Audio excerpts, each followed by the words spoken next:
Karibuni kwenye presentation hii ya siku ya leo. Tutakapofika mwisho wa presentation hii, nusu ya watu ninyi hapa mtakuwa mmeshakufa kabisa. Sawa jamani, kwa naomba tusikizane kwa makini kabisa. Mwaka jana 2025 tulipata mgonjwa hapa ambaye alikuwa na changamoto ya sukari. Huyu mgonjwa, sikilizeni, wakati anakuja sukari yake ilikuwa juu sana kiasi kwamba kile kipimo cha sukari kilikuwa inasoma sukari 27, lakini kile kipimo cha HbA1c kikisoma sukari inasoma 17.2, kile cha HbA1c. Ilikuwa ni hatari kweli kweli mgonjwa. Basi tukaanza kumpatia matibabu. Baada ya miezi 6 mabadiliko yalikuwa ni makubwa. Maana alikuja kile kipimo cha sukari sasa, kile ambacho kilikuwa 27, kilikuwa inasoma 5.9. Afikiri cha HbA1c ambacho ni sukari ndani ya miezi mitatu kikisoma ngapi unajua? 5.9. Unaweza kaisi alipata dawa nzuri huyu, alipata dawa makini. Nisikia nikwambie kitu. Huyu mgonjwa 100% ilikuwa ni lifestyle changes. Na maanisha zero medication. Hakupatiwa dawa yoyote, kabisa. Sawa? Na hapo ndio maana kitu cha msingi ambacho tunazungumza kwa makini, ambacho tutakapozungumza katika topic ya leo, namna gani ambavyo wagonjwa wetu tunaowapata wa sukari mbalimbali kabla ya kuanza dawa lazima kumfanyia lifestyle modification, na namna gani ambapo lifestyle modification ina nguvu ya kuweza kukusaidia mgonjwa wa sukari au hata wewe ambao una sukari usipate sukari. Na hapa nitachungumbua kwa makini kabisa. Na unaweza kaiuka hapo na changamoto sio ya kwangu, mimi hainihusu. Tutaona kama mbele haikuhusu. Sawa jamani? Kwa nataka hapo tuangalie kwa kina kabisa. Sasa tuje kwenye maswali. Hapa naomba ujibu true au false. Swali la kwanza linasema hivi: ugonjwa wa sukari changamoto kubwa ni sukari kupanda juu. True au false? Ugonjwa wa sukari changamoto kubwa ni sukari kuwa juu. Wanaosema true, mikono juu. Chap chap. Okay, sawa. Wamenyosha. Wanaosema false, mikono juu. Wawili watatu. Mbona wengine mmenyoosha jamani? Gold sijaona mmenyoosha, dada sijaona mmenyoosha hapo. Kila mtu akae upande wake jamani. Wanaosema true, mikono juu. Changamoto ya sukari, issue kubwa ni sukari kupanda juu. Sawa. Wanaosema bwana changamoto sio sukari, mikono juu. Kuna kule Neema naye ameshakata tamaa. Sawa sawa. Sasa jamani, sikilizeni kwa makini. Kwenye eneo kimeka upande gani? Sijakuona. False. Sawa. Haya. Sasa jamani, nataka nizungumze kwa makini. Jibu ni false, si kweli. Changamoto ya ugonjwa wa sukari, issue sio sukari kupanda juu. Mtu unapokuwa umekula chakula chako, chakula kinapofika tumboni, chakula kile kikameng'enywa. Baada ya chakula kile kumeng'enywa, sukari waga inamwagika. Sukari, alafu sukari inaingia kwenye damu. Ile sukari inapoingia kwenye damu inaenda moja kwa moja, inahitaji kitu kinachoitwa insulini iweze kufanya kazi vizuri kuingia ndani ya seli, si ndio? Sasa sikia. Ile insulini ndio inafanya kazi kubwa ya kufungua geti, sukari inaingia. Insulini inafika inafungua tena geti, sukari inaingia. Ndio inavyotakiwa hivyo kawaida. Inafungua geti, sukari inaingia kwa kawaida.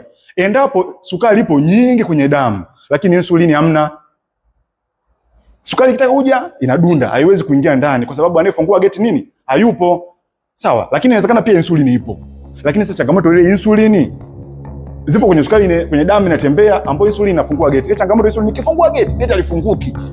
Geti linagoma kufunguka. Sukari ikija inafanyaje? Inadunda. Fungua geti jamani, geti mbona lifunguki ili sukari ingie ndani ya seli? Sukari inadunda, haiingii. Na hiyo ndio changamoto kubwa. Kwa hiyo natamani niseme hivi, kwa changamoto ya sukari, issue kubwa ni insulin resistance au insulin kutokuzalishwa. Ndio shida kubwa. Wala haina chochote kikubwa na sukari. Sukari ni matokeo tu. Tuje kwenye swali la pili hapa sasa. Una mgonjwa wa sukari. Baba tuseme hatumii dawa labda au anatumia dawa vyovyote, lakini amekaa kipindi kirefu sukari yake iko vizuri kweli kweli, haipandi, yani iko stable. Je, amepona kisukari? True au false? Hajapona. Ni mgonjwa wa sukari, lakini miaka mingi sukari yake iko normal, iko vizuri kabisa. Je, amepona sukari? Wanaosema sukari yake iko normal kwa kipindi cha muda mrefu, amepona huyo. Mikono juu. True, amepona sukari. Wanaosema hajapona huyo, mikono juu. Sawa sawa. Kama mmeshajua njia ninazopita hivi. Sawa sawa. Ni false, ni kweli, tuko sahihi kabisa. Huyu mgonjwa anakuwa hajapona nini? Anakuwa hajapona sukari.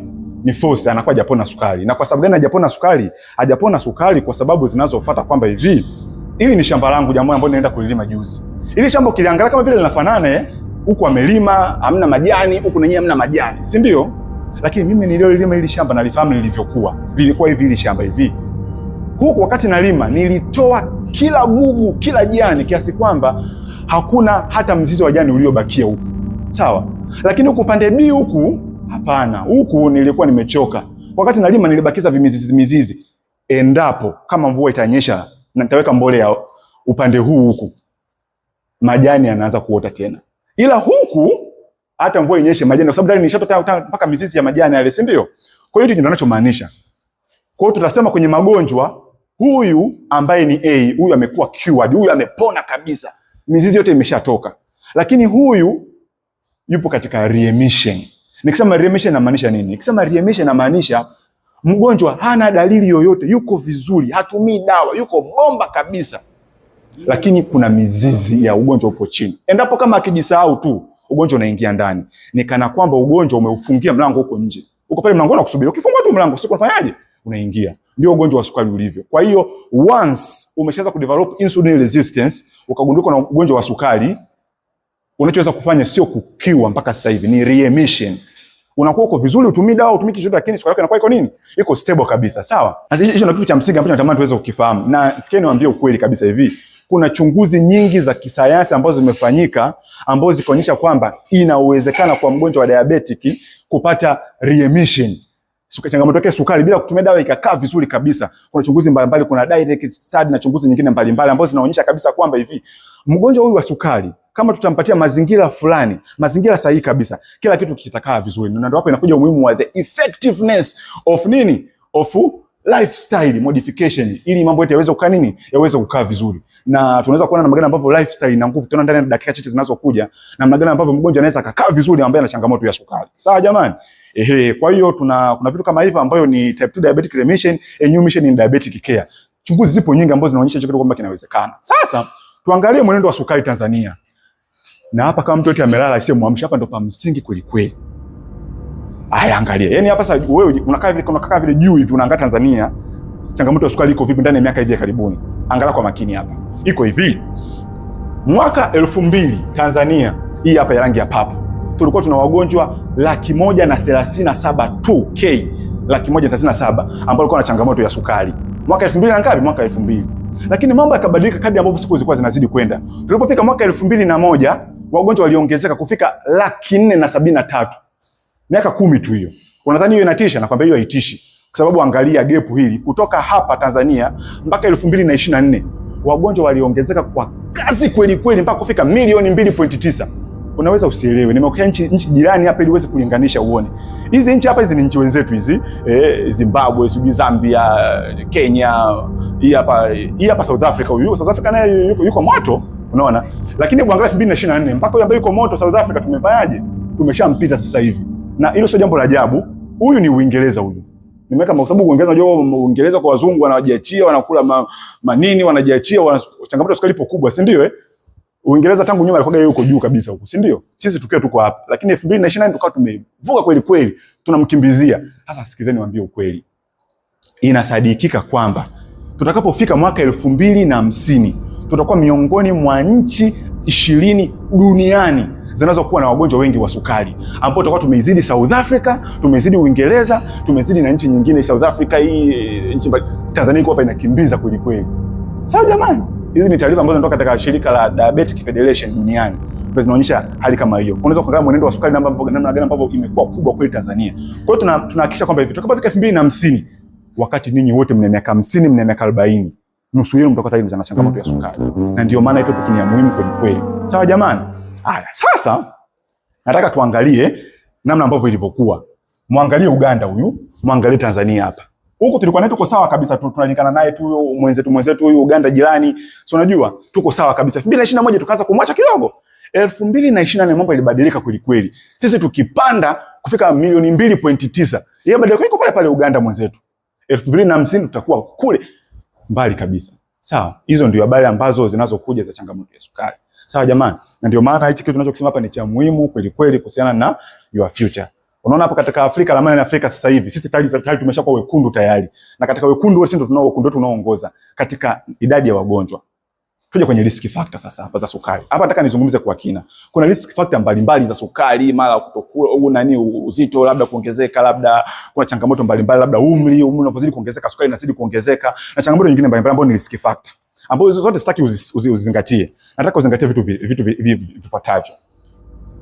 Tukisema tupange zile risk factor kutokana na umuhimu, ipi ambayo wagonjwa wengi wa sukari wanaonekana wanayo, ipi ambayo inashinda? Risk factor 3 ambazo zinaonekana ziko juu kweli kweli kwa wagonjwa wenye changamoto ya sukari ni hizi zifuatazo. Ya kwanza nimeweka juu, ambayo inaonyesha 70% mpaka 80% ya wagonjwa wote wa sukari ni overweight, ni obese. Hiyo ndio risk factor ya kwanza. Yaani unaweza hata zote usisikie obese, unene kuongezeka. Lakini ya pili ni physical inactivity. Maisha bwetevu yale, unakaza zako pale Vital, kutoka Vital zako nyumbani unalala, unacheki movie, Vital unalala, Vital unalala. Mtindo wa maisha wa siku zote huo. Asili inakuwa ni hatari sana. Lakini cha tatu kiwa nini? Unhealthy diet, junk food hapo zinaingia hapo. Soda nini hizo, unajua zile vitu vya alima vile.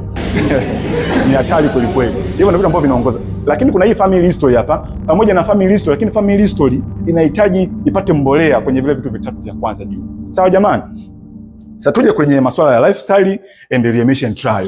Kwa kama tutazungumza mtu anataka sukari yake iweze kukaa vizuri, kuna vitu vichache itabidi aweze kuvizingatia, ambao nimeweka vitatu vya msingi ili uweze yaani sawa, lakini kumbuka hivi vitatu. Cha kwanza, lose weight. Ndio risk factor ya kwanza, pungua uzito. Cha pili, unhealthy diet, fanya diet. Cha tatu ni nini? Cha tatu ni nini jamani? Mazoezi. Sawa.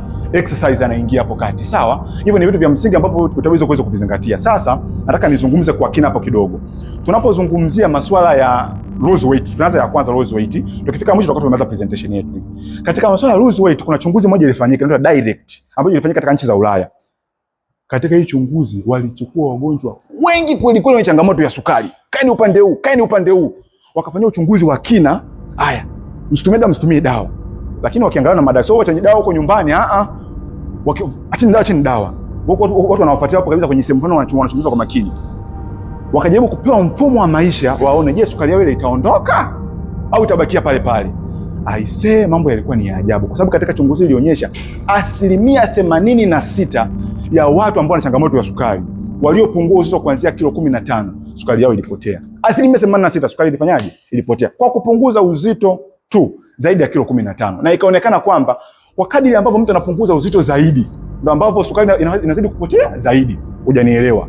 Wale ambao walikuwa ni mabishi walipunguza kilo 5 tu katika uchunguzi huu. Ni 7% tu ndio waliweza sukari yao kufanyaje? Kuondoka.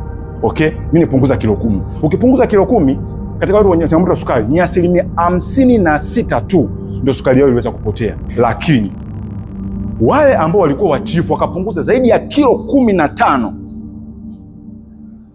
86% sukari yao iliweza kupotea. Sasa nimepata kibali cha kutoa mfano, amenipa kibali mwenyewe. Sawa? Sawa. Nilikuwa napiga story na Munira kidogo, ananiambia, "Unajua Dani bwana, mimi wakati niko nasoma chuoni, wakati niko mwaka wa kwanza, walimu mpaka walikuwa wanasema, wewe mbona mwembamba hivyo wewe? Hebu toka, mbona mwembamba sana hivyo?" Unaona? Lakini unaona sasa hivi, acheni Munira. Kwa mfano mwapili tena nimepewa kibali pia kutoa. Unajua naenda kwa nani? Kwa Nixon. Nani kaona picha ya Nixon wakati yuko chuo? Alikuwa yupo kama Festo hivi. Mwembamba hivi, unajua ile kipotable. Unaona? Lakini sasa hivi unaona, na ngoja niseme ukweli hivi, mtu yeyote mwenye changamoto ya mafuta kitambi ana some level of insulin resistance, na sukari inaanza kumnyemea, kwa sababu ile sukari, ile mafuta ambayo yako ndani visceral fat ni metabolically active na inaweza kucheza na insulin kabisa. Na ndio maana hiyo ni sehemu ya msingi kweli kweli kuweza kuzingatia changamoto ya uzito. Kwa sasa fikiria kama sisi tuko hivi, baada ya muda itakuwaje? Hasa katika hii chunguzi ilionekana kwamba watu ambao wengi ambao walikuwa na changamoto ya uzito, pale ambapo walipunguza uzito, sukari yao ilikaa vizuri. Walipojiachia wakarudi kwenye uzito wao wa mwanzo, sukari ikafanyaje? Ikarudi. Ndio maana tunapozungumza kwamba there is no cure, kuna remission. Sawa? Kwa hiyo upunguza uzito, sukari imeondoka. Ukijiachia, bwana mimi nimechoka bwana, nani? Sukari ifanyaje? Inarudi. Sawa. Walitumia mbinu gani kuto kurudisha ule uzito ambao tayari wameshauondoa? Cha kwanza, walizingatia masuala ya vyakula. Sana sana masuala ya vyakula vya low calories, mboga za majani na matunda, wakapata muda wa mazoezi wa kutosha, wakafanya mazoezi vitu vyote viweze kukaa sawa. Lakini pia sio hivyo tu. Walichofanya kingine, walihakikisha kwamba hawaskip breakfast. Maana ukiskip breakfast utafanya ule sana baadaye, na unapokula sana baadaye insulin pesa inaongezeka kwa wingi kweli kweli, sensitivity inazidi kuwa kubwa zaidi. Sawa? Lakini sio hivyo tu. Kingine walichofanya cha msingi, walikuwa wanakula taratibu ili kuweza kupata maximum effect ya chakula, pamoja na hivyo kupata muda wa kulala wa kutosha. Vyote hivyo vilisaidia. Lakini cha msingi, watu hawa wote waliambiwa waweze kuwa na mizani ndani ya kupima uzito wao. Chunguzi zinaonyesha mtu anayepima uzito mara kwa mara, kilo zake anakuwa ziko on check, anaweza akazimaintain akazipunguza vizuri. Lakini yule ambaye apimi kilo zake, baada ya mwezi ndo anapima kilo zake, zinakuwa zinapanda. Kwa hiyo waliambiwa kila siku asubuhi pima uzito wako, pima uzito kila siku asubuhi. Sawa. Wote hao kwa kufanya hivyo iliwasaidia uzito wao kuweza kupungua na kuto kurudi tena. Kitu cha pili, diet. Sawa. Changamoto ya diet hapa sasa, kuna diet za namna mbalimbali na wewe wengi mnafanya diet, lakini zipo diet kama aina 6 ambazo zinatambulika duniani. Bwana, mimi nafanya Mediterranean diet. Mwingine mimi nafanya Dash diet. Mwingine mimi sifanyi Dash diet, nafanya labda Keto diet. Mwingine mimi Keto diet mimi sifanyi, mimi nafanya Low fat diet. Mwingine mimi sifanyi low fat, mimi nafanya inaitwaje ile Vegetarian diet. Zipo diet za namna mbalimbali kabisa kama ambavyo unaweza kuona. Lakini issue ya msingi ni hapa jamani. Hakuna diet special kwa ajili ya wagonjwa wa sukari. Na hapa naomba mnisikilize kwa makini hapa. Maana hiyo ni moja kati ya misconception kubwa ambayo ipo. Narudia tena. Hakuna diet special kwa ajili ya mgonjwa wa sukari. Issue iko hivi. Diet ile ambayo mgonjwa wa kisukari anashauriwa kutumia ndio diet ambayo mtu yeyote tunasema ni that is a healthy diet ambayo mtu anatakiwa aweze kuitumia. Hiyo ndio healthy diet. Kwa hiyo unamshauri mgonjwa wa sukari tabia ambayo anapenda pia unatakiwa uweze kula. Na pia diet ndio inazuia pia na wewe usipate ugonjwa wa nini? Wa sukari hapo baadaye. Sasa pamoja na kwamba hamna diet special kwa ajili ya wagonjwa wa sukari, wagonjwa wa sukari wanahitaji tu little modification katika diet yao kulinganisha na mtu mwingine kwa kawaida. Kwa hiyo diet ni ile ile. Ila kwa mgonjwa wa sukari kuna little modification ya changamoto kwa sababu ya changamoto yake ya nini? Ya sukari. Sasa nataka nizungumze vitu vya msingi hapa sawa. Kama tulivyozungumza zile risk factor mbalimbali. Kwa hiyo maana yake mgonjwa yeyote wa sukari kuna vitu vichache itabidi aweze kuvizingatia. Nimevipa jina A, B, C. Hivi ni vya msingi. Kitu cha kwanza, unapopambana na diet kwa ajili ya sukari yako, zingatia vitu vitatu vya msingi. Kitu cha kwanza ni sukari, ambayo sukari tunapima kwa kipimo kinachoitwa HbA1c. Ndio maana nimeipata hii A. Sawa? Kwa A ni nini? HbA1c, ambayo maana yake nini? Ni kipimo cha sukari. Lazima mgonjwa wa sukari katika diet yako uzingatia diet ambayo haiongezi nini? Wingi wa nini? Wa sukari. Hiyo ni ya kwanza. Lakini B itakuwa ni nini jamani? B ni nini? B ni blood pressure. Zingatia chakula ambacho kita control pressure yako ya damu. Usipozingatia hivyo, sukari yako itakaa normal. Baada ya muda figo zimeharibika. Sababu pressure na changamoto ya sukari waga zinapenda kufuatana hivi, si ndio? Lakini sio hivyo tu. Kitu kingine cha tatu ambacho ni cha msingi ambacho ningeamua nisisitize hata kwa masaa matatu ni cholesterol. Aise, cholesterol ni ya msingi kweli kweli. Cholesterol itabidi uzingatie kwa sababu cholesterol inapokuwa imezidi na yenyewe pia mambo yanakuwa balaa zaidi. Sukari yako imekaa normal, lakini baada ya muda cholesterol imezidi, changamoto ya moyo imekuja, coronary artery disease na mengine mbalimbali yanakuwa yamekuja. Kwa hiyo lazima mgonjwa wa sukari azingatie hizo A, B, C, sio sukari peke yake. Sawa? Okay. Na tunapozungumza kwenye changamoto hiyo ya vitu vitatu vya kwenye diet ni hivyo hapo. Cha kwanza, kula mboga za majani kwa wingi. Cha pili, punguza ulaji wa sukari na vyakula vilivyokobolewa. Cha tatu, chukua chakula kile ambacho hakijawa processed sana. Hebu angalia, huu ni mfano mzuri. Huu ni mkate. Unaona huu mkate huu? Huu mkate umetengeneza kwa ngano iliyokobolewa. Hasa hebu zingatia kwa makini. Ngano iliyokobolewa, vitamini E na vitamini B6 zimepunguzwa kwa 90%. Yaani ilibidi zote zimejaa mpaka 100. Baada ya kukobolewa, kitendo cha kukoboa, zote zimepunguzwa. Wote ninyi mnafahamu namna gani ambapo fibers ni muhimu kwa mgonjwa wa sukari. Angalia kitu kikikobolewa, fibers zinapungua zaidi ya 80% zimepungua. Hii ni 21. Yote hii imepunguzwa. Sawa? Lakini pia kuna potassium ambayo inapungua zaidi ya 80% pia na 75%, ambao wote tunafahamu kwamba namna gani ambapo potassium ni muhimu kwa wagonjwa wa changamoto ya sukari. Sawa? Kwa hiyo mara nyingi tunashauri ule vyakula katika mfumo kama huu hapo. Hapa weka mboga za majani. Hapa kula vyakula vya wanga, pamoja na hivyo kuna tunda ili nimeliweka la sukari, si ndio? Sio kwamba tunda sio utakiwa kula, hapana. Unakula lakini katika kiwango haka. Na hii ndio ile nimesema ile little modification. Lakini mtu yeyote hata ulioka pata kule nusu mboga za majani, vyakula vya wanga hapa na matunda matamu kwa mgonjwa wa sukari. Mgonjwa wa kawaida tunaweza kula hata matunda kwa matamu, lakini hapa ni protein ambayo ni safi, tunataka lean protein ambayo tunamaanisha samaki, tunamaanisha nyama, tunamaanisha nyama ya zile nyeupe. Maana nyama nyekundu zina cholesterol kwa wingi na mwisho siku changamoto inazidi kuwa kubwa zaidi. Sawa? Kwa hiyo ni vitu vya msingi vya kuweza kuzingatia. Sasa napoenda kabisa bado kama dakika 3 kwa kuhitimisha presentation, kuna kitu nataka nikiseme ambacho ni cha msingi sana. Sawa? Chakula mgonjwa wa sukari anakula chakula hicho hapo hicho. Unakionaje hicho chakula? Kuna mayai pale yako scrambled yamekorogwa, kuna samaki yake nzuri na maziwa. Akila hichi chakula sukari haitaongezeka kabisa. Sukari yake itakaa vizuri kabisa. Lakini trick itakuja moja hapa. Hii chakula kitamuongezea cholesterol kwa wingi. Lakini sasa mwisho wa siku cholesterol sio kwamba kila mtu anaweza kuabsorb jamani. Sawa? Kuna watu wengine hawawezi kuabsorb cholesterol kabisa. Anakula vyakula vya cholesterol 0%, nasema almost negligible ya cholesterol inakuwa absorbed. Lakini kuna watu wengine sisi tuna bahati mbaya. Kila cholesterol 80% inakuwa absorbed. Kwa hiyo difference ni kubwa kweli kweli kutokana na mtu na mtu. Na ndio maana ni muhimu wewe mwenyewe uweze kujiangalia, mimi nina absorb cholesterol au si absorb. Bahati mbaya hakuna kipimo maalum cha kupima kuweza kujua mimi na absorb au si absorb cholesterol, ni kila kwenye cholesterol. Namna pekee ambayo nimeigundua ambayo inaweza ikasaidia ni fanya vipimo kabla, jipatie wiki 2 za kujiexpose kwenye a lot of cholesterol, nyama nyekundu, mayai, maziwa, kula kweli kweli. Baada hapo pima baadaye. Afa angazie range, utajua una absorb cholesterol au hau absorb cholesterol. Ni muhimu kweli kweli kwa sababu kama absorb cholesterol, basi unaweza kula cholesterol ukajiachia, ukala mayai, ukala samaki, ukala maziwa ambavyo vina cholesterol kwa wingi. Lakini kama una absorb cholesterol kwa wingi, lazima pia uwe careful. Ndio una maintain kwamba nusu mboga za majani, nusu. Lakini vitu vingine ndio unaendelea kwa wingi sana. Sawa? Sasa ndio maana tunapozungumza changamoto ya mgonjwa wa sukari, kuna vitu vya msingi vya kufanya. Meal planning. Lazima apange chakula. Kwa sababu gani? Kwa sababu watu tuko tofauti jamani. Ninachokipenda mimi sio anachokipenda Luamba hapa.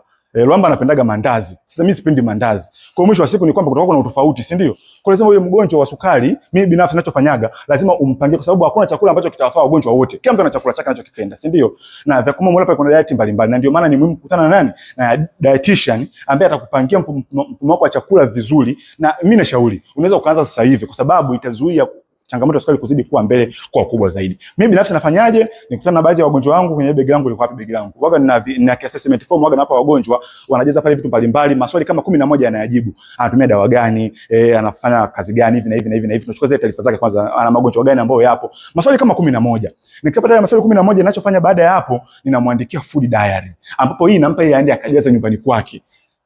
Nampatia wiki 2. Ndani ya food diary huko ndani anachofanya anajaza, anakulaga nini, anakulaga kiasi gani, anakulaga saa ngapi, anapenda vyakula gani apendi, anakuwa anajaza kila siku ndani ya wiki 2 anajaza kwa makini, anafanya kazi gani, sukari yake kila siku anaipima, anaweza kuipata range yake. Baada ya wiki 2 sasa anapokuja sasa tunaweza kuitrack, kwa anapenda vyakula hivi, kumbe hivi na hivi, kumbe hivi na hivi. Sasa baada ya wiki 2 tunafanya follow up ya nani yake, tukiona okay kumbe ni hivi, okay. Baada hapo tuna assess uzito wake na anatamani awe na uzito kiasi gani. Baada hapo sasa tuna calculate kiwango cha calories anachotakiwa aweze kula. Anatakiwa ile calories kiasi gani, maana tunatofautisha kutokana na kazi mbalimbali, si ndio? Baada ya hapo sasa tunamwandikia kitu kinachoitwa personal guideline ya vyakula vyake ambavyo anavipendelea, ambapo anaweza akastike na hiyo ratiba kwa muda mrefu. Sawa? Na hiyo ndio namna ambayo inaonekana ni bora kuliko inachoweza kufanya. Hapo kwenye mazoezi. Hapa nitazungumza kwa ufupi sana hapa. Watu wengi walikuwa wanajua kwamba ili ufanye mazoezi uanze kupata effect, itabidi ufanye mazoezi mwezi mzima mazoezi. Hapana. Tafiti zinaonyesha ndani ya masaa 24 tu unaweza kuimprove insulin sensitivity kama utaanza kufanya mazoezi. Na hii ni point ya msingi.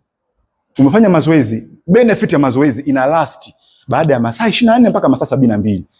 Kuna wanajeshi wanakujaga wanajeshi hapa. Mimi mwanajeshi mstaafu, nimestaafu rafiki yangu. Rafiki yangu. Sasa mbona changamoto ya sukari? Mimi nafanya mazoezi mimi rafiki yangu. Amesha mfanya lini? Wakati niko jeshini.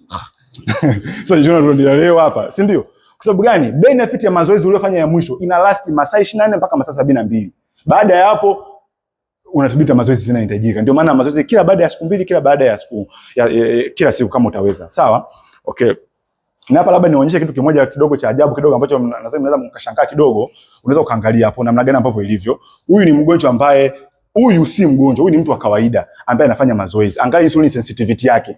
Ubora wa insulin uko vizuri, uko juu kweli kweli. Lakini yule ambaye anakaa tu vital anataka nyumbani kulala, vital anataka nyumbani. Sukari iko chini, sensitivity ya sukari ipo chini kweli kweli. Unaona hii hapa hii. Huyu ni mtu ambaye anakaa, huyu mtu wa vital huyu. Lakini ndio upande huu wa pili. Muscle glucose uptake. Namna gani ambapo misuli yako inafyonza ile sukari yako kuitoa kwenye damu. Unaweza kuona hapa anayefanya mazoezi na kuchakata ile misuli yake vizuri, so muscle glucose uptake imekuwa iko kubwa kwa misuli yake, na fyonza sukari ile kutoka kwenye damu. Lakini yule ambaye mtu wa vital yule Msaluamba hapo inakuwa iko chini kweli kweli. Kwa hiyo ni kitu cha msingi ambacho itabidi tuweze kukizingatia. Lakini pamoja na hivyo, kitu cha nne ambacho tofauti na mazoezi, nimezungumza lose weight, cha pili nikazungumzia diet, nikazungumza exercise, kingine ni nini? Quit smoking na good night sleep. Pata muda wa kutosha wa kulala. Na hapa ningeweza kuzungumza kwa kina, lakini kwa ufupi kabisa nizungumze hivi, angalia hili grafu. Huyu ni watu tofauti. Huyu analala masaa 7 mpaka 8, masaa 10. Sawa? Huyu analala masaa 4. Huyu yuko busy huyu. Huyu ni tumweke nani? Dr. Frank. Unaona? Kwa hiyo yuko busy na maisha, anapambana masaa 4 masaa 5 hapa. Angalia huyu namna gani ambavyo insulin sensitivity yake ipo chini kweli kweli. Lakini atakapolala masaa 7:30 pale mpaka 9, insulin sensitivity inaongezeka na kaa vizuri kweli kweli. Kwa insulin sensitivity ikikaa vizuri inasababisha ile glucose level inakuwa inashuka chini. Na ndio maana ni muhimu kweli kweli kupata muda wa kutosha kufanyaje? Wa kulala. Hiyo siwezi kuzungumza kwa kina, lakini ni muhimu kweli kweli. Haya. Nimefika mwisho wa presentation. Natoa summary kwa ufupi kwa mtu ambaye alikuwa analala. Sawa. Sahau vyote, ila kumbuka vitu vifuatavyo ambavyo ni vya msingi kweli kweli, uruhusiwi kuvisahau vitu vifuatavyo. Kitu cha kwanza, your weight is your weapon. Yaani uzito wako ndio kitu kitakachoamua. If you lose more than 15 kg, kilo ulizonazo sasa hivi, tunategemea sukari yako inakuwa iko vizuri kweli kweli, na ni changamoto kubwa kupata changamoto ya sukari. Maana upo katika sehemu ambayo ni nzuri kabisa. Take away ya pili ambayo ni ya msingi. Katika mgonjwa wa sukari, hatudili na sukari peke yake. Japo sukari ni ya muhimu, lakini ni muhimu kuangalia pia cholesterol pamoja na blood pressure. Hiyo ni trial ambayo ni ya msingi kweli kweli. Vitu vingapi hivyo? Vitatu: cholesterol, pressure na vitu vingine. Lakini kitu kingine ambacho ni cha msingi cha mwisho, Msaluamba akaanza kama amesikia bwana, mazoezi ni muhimu. Leo napiga jalamba, leo napiga jalamba leo. Alafu baada ya kesho wiki moja afanyaje? Amequit. Si unajua tena mazoezi yalivyo. Kwa you don't win diabetes by motivation. Bwana, unataka fanya mazoezi kweli kweli. Hapana. Issue inatoka ni routine ya maisha yako ya kila siku. Ndio inaweza ikasaidia mwenendo wa sukari yako. Wala wiki moja ile ya kupambana afu baada hapo unajiachia kama alima. Sawa jamani. Sasa nadhani hapo ndio itakuwa mwisho wa presentation yangu, na hizo hapo zinazofuata mbele ndio reference ambazo nimezitumia kwa ajili ya presentation. Kuna direct, kuna International Diabetic Federation, shirika la afya, na hiyo American Diabetic Association. Sawa. Mwisho wa presentation jamani, nakaribisha maswali kwa uchache zaidi.